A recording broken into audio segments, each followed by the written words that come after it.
दोस्तों आज का जो हमारा टॉपिक है वो है डीसी सीलिंग फैन के ऊपर। आज हम बात करेंगे इसकी रिपेयरिंग के ऊपर बात करेंगे कि इसके सर्किट को आप किस तरीके से रिपेयर कर सकते हैं, किस तरीके से हम लोग इसके सर्किट को चेक करते हैं कि क्या फॉल्ट आया है और किस तरीके से हम लोग इसको रिपेयर करते हैं।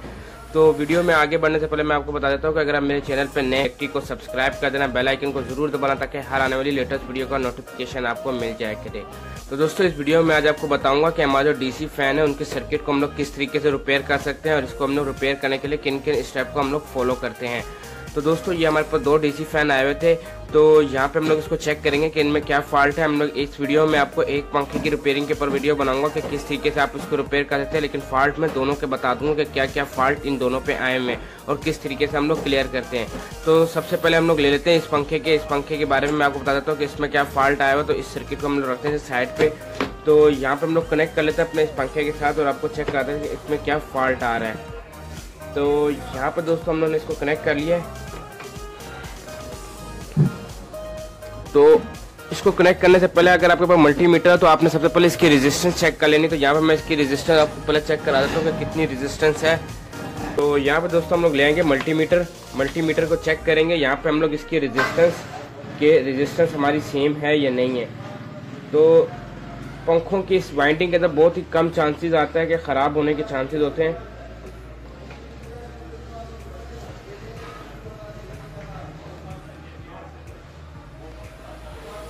तो इसमें हमारे पास तीन वायरें होती हैं, ब्लू, ब्लैक और रेड। हम लोग यहाँ पे इसकी रेजिस्टेंस चेक करेंगे कितनी रेजिस्टेंस है। लेस देन तकरीबन 1.3 1.2 इस तरीके से 1.4 ओम्स की रेजिस्टेंस बता रहा है। तो हम लोग इसी तरीके से सेकंड वाले की चेक करेंगे। तो तीनों की सेम बतानी चाहिए। अगर किसी की भी आगे पीछे रीडिंग आ रही होगी तो इसका मतलब है कि हमारा जो पंखा है उसकी वाइंडिंग में कोई ना कोई मसला है। ये भी सेम है हमारी। तो इसी तरीके से बीच वाला रह गया,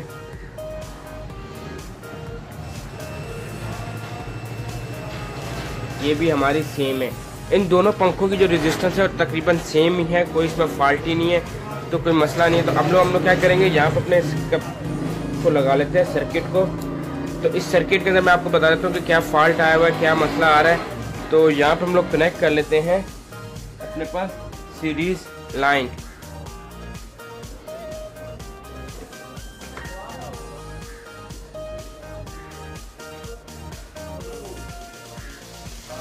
तो यहाँ पर हम लोग जैसे ही कनेक्ट करेंगे तो हमारे पास एक अलार्म बजेगा। मैं ऑन कर लेता हूँ अपने इस बटन को। तो यहाँ पे आप देख सकते हैं कि ये अलार्म बजा है और जो पंखा है वो हमारा स्टार्टअप लेता है लेकिन रुक जाता है। ये देख सकते हैं अलार्म बजाता है और ये ऑन होता है और ये रुक जाता है। तो इस सूरत में क्या हमारा जो सर्किट है उसमें फॉल्ट है। क्या फॉल्ट है, किस तरीके से आइडेंटिफाई करेंगे वो भी मैं आज आपको बताऊंगा। तो यानी कि इस सर्किट में हमारे कोई ना कोई फॉल्ट है।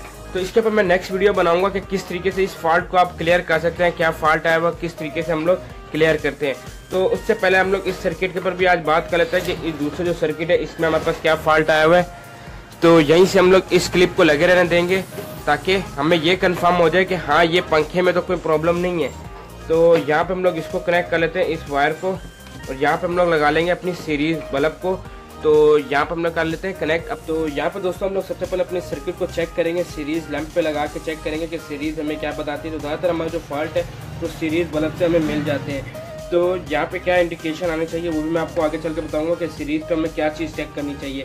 तो एक वायर हम लोग यहाँ पे कनेक्ट कर लेंगे और दूसरी वायर हम लोग यहाँ पे कनेक्ट कर लेते हैं। तो हमारा जो सर्किट है वो ऑपरेट हो गया है, अलार्म बजा दिए। तो हम लोग पंखे को अपने उठा लेंगे। तो यहाँ पे आप देख सकते हैं कि जो हमारा बल्ब है वो ग्लो हो रहा है, फिर बंद हो जाता है, फिर सेकंड टाइम दोबारा ये करेगा, ये ऑफ हो गया, ये दोबारा स्टार्टअप लेगा और ये फिर बंद हो जाएगा। ऐसे ये 3 से 4 मरतबा करेगा। उसके बाद क्या है कि ये अपने स्पीड में आ जाएगा लेकिन बल्ब ऑन नहीं होगा। अगर बल्ब ऑन हो जाता है तो इसका मतलब है कि हमारा जो सर्किट है उसमें कोई चीज़ फॉल्टी है।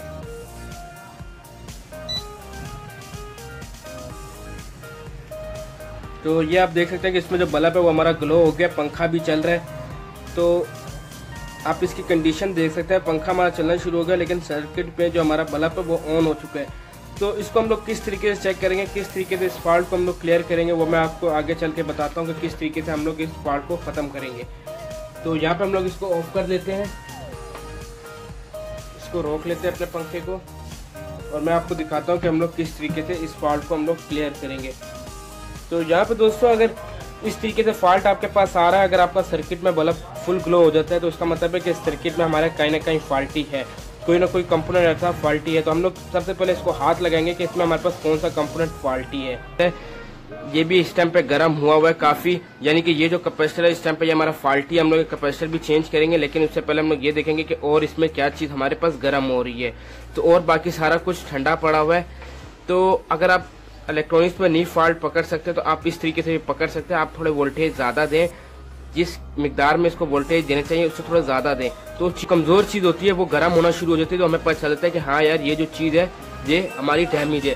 तो इसको मैं डायरेक्ट सप्लाई देता हूँ और डायरेक्ट सप्लाई पे चेक करता हूँ कि इसमें क्या फॉल्ट है। तो क्या होगा कि उसमें हमारे को क्लियर पता चल जाएगा ये जो चीज़ है ये सबसे ज़्यादा गर्म हो रही है। इस टाइम पे हमारा जो कैपेसिटर है बहुत ज़्यादा गर्म हो रहा है। तो यहाँ पे हम लोग इसको रिमूव कर लेते हैं, उसको लगा लेते हैं डायरेक्ट सप्लाई पे। एक वायर यहाँ कनेक्ट कर लेंगे, दूसरी वायर हम लोग यहाँ पे कनेक्ट कर लेंगे। आपने सेफ्टी का बहुत ख्याल रखना है। तो यहाँ पे हम लोग सप्लाई ऑन कर लेते हैं और चेक करते हैं कि इसमें क्या फॉल्ट है।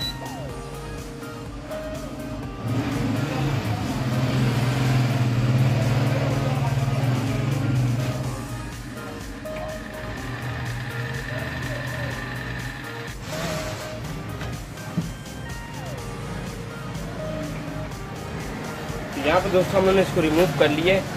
तो यहाँ पे हम लोग सर्किट के ऊपर हाथ रखेंगे कि कौन सा ऐसा कंपोनेंट है जो हमारा गर्म हो रहा है। तो जैसे ही मैं यहाँ पे इस कैपेसिटर के ऊपर हाथ रखूँ तो ये हमारा जो कैपेसिटर है ये बहुत ज़्यादा गर्म हो रहा है। तो इसका मतलब है कि ये जो कैपेसिटर है ये हमारा फॉल्टी है, इसको हम लोग चेंज करेंगे लाजमी। और इसके अलावा जो भी हमारा कंपोनेंट यहाँ लगा हुआ वो बिल्कुल ठीक है। तो इस कैपेसिटर को हम लोग चेंज कर लेंगे। चेंज करने के बाद हम लोग देखते हैं कि सीरीज का बल्ब जो है हमारा कितना ग्लो होता है। तो यहाँ पे दोस्तों मेरे पास एक डीसी फैन का जो है सर्किट पड़ा हुआ है, उसमें से मैं इस सही कैपेसिटर को निकाल लूँगा। तो इसके बदले मैं अब क्या करूँगा, इसको निकाल के उधर चेंज कर दूँगा। तो दोस्तों इसके बाद मैं ऑलरेडी एक वीडियो बना चुका था कि सर्किट को किस तरीके से आप चेंज कर सकते हैं, आप अपने पंखे के अंदर किस तरीके से लगा देते हैं, किस तरीके से कनेक्शन करने चाहिए। तो अब मैं इसको चेंज कर दूँगा। ये जो हमारा जो कैपेसिटर है बहुत ज़्यादा गर्म हो रहा है, इसी की वजह जो हमारा सीरीज़ का बल्ब है ये ज़्यादा ग्लो कर रहा है। तो इसको मैं चेंज करता हूँ, इसको निकाल के इसकी जगह पे ये वाला कैपेसिटर इंस्टॉलेशन करता हूँ और फिर आपको चेक कराते हैं। तो यहाँ पे दोस्तों हम लोग इस कैपेसिटर को रिमूव कर लेंगे यहाँ से।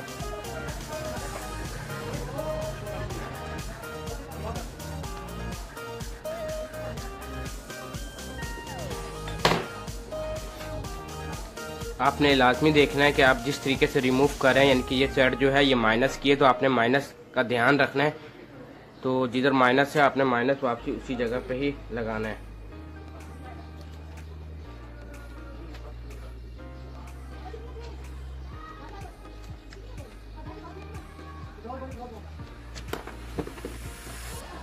तो यहाँ पे दोस्तों हमारा जो कैपेसिटर है रिमूव हो चुके हैं। आप इन दोनों की कंडीशन दे सकते हैं कि ये जो कैपेसिटर है ये हमारा बिल्कुल ऊपर से ठीक है, लेकिन जो ये कैपेसिटर है ये हमारा फट चुका है, लीक हो चुका है। आप देख सकते हैं इसकी कंडीशन।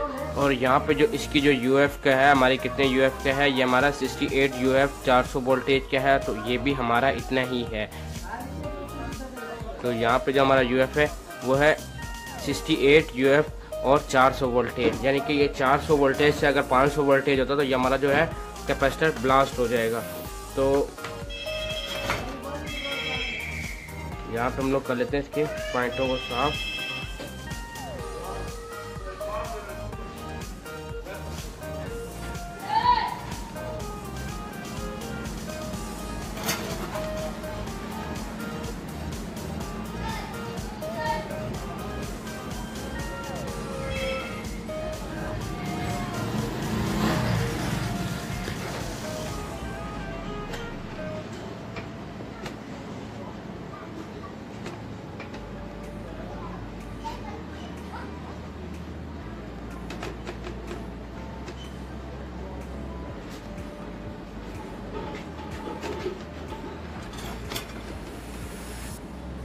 तो यहाँ पे दोस्तों हमारा जो कैपेसिटर है वो इंस्टॉलेशन हो गया है।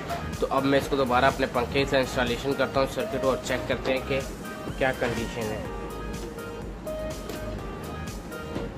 तो यहाँ पे हम लोग लगा लेते हैं सबसे पहले सीरीज़ में।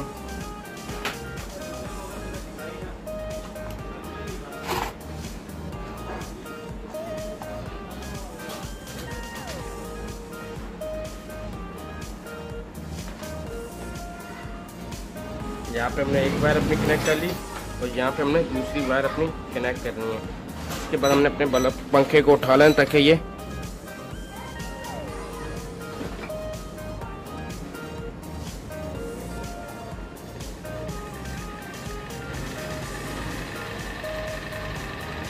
तो यहाँ पे दोस्तों आप देख सकते हैं कि जो हमारा सीरीज का बल्ब है वो अब ग्लो नहीं कर रहा, क्योंकि जो ग्लो हमारा पहले कर रहा था वो हमारा कैपेसिटर शॉर्ट होने की वजह से कर रहा था।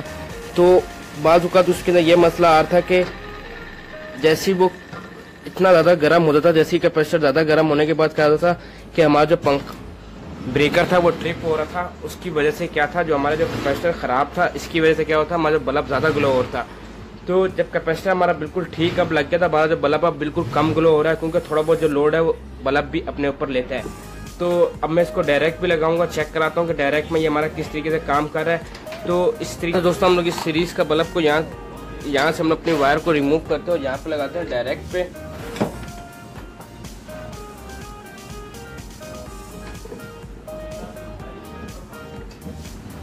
तो एक वायर हम लोग कनेक्ट करेंगे यहाँ पे और दूसरी वायर यहाँ पे हम लोग, जैसे आप देख सके कि पटाखा हमारा हो रहा है, यानी कि इसका मतलब कि जो हमारा लोड है वो ऑन हो रहा है। तो मैंने इस टाइम पे जैसे लगा के हटाया है, उसमें यह हुआ है हमारा जो कैपेसिटर था वो चार्ज हो गया, उसने सर्किट को पंखे को इशारा दिया कि आप ऑन हो जाए। मैंने उसी टाइम निकाला। तो अब मैं इसको उठा लेता हूँ पंखे को, ताकि ये घूमते वक्त यहाँ पर हम लोग कर लेते हैं यहाँ पर कनेक्ट।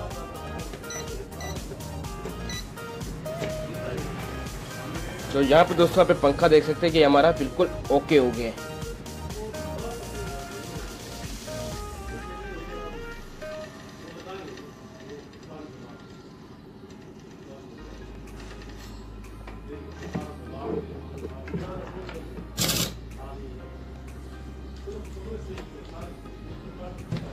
तो यहाँ पे दोस्तों बहुत ही आसान है, सर्किट के अंदर बहुत ही कॉमन फॉल्ट आते हैं। तो इस फॉल्ट के ऊपर मैं आराम से आपको डिटेल से पूरी वीडियो बनाऊंगा कि इस फॉल्ट को आप किस तरीके से क्लियर कर सकते हैं।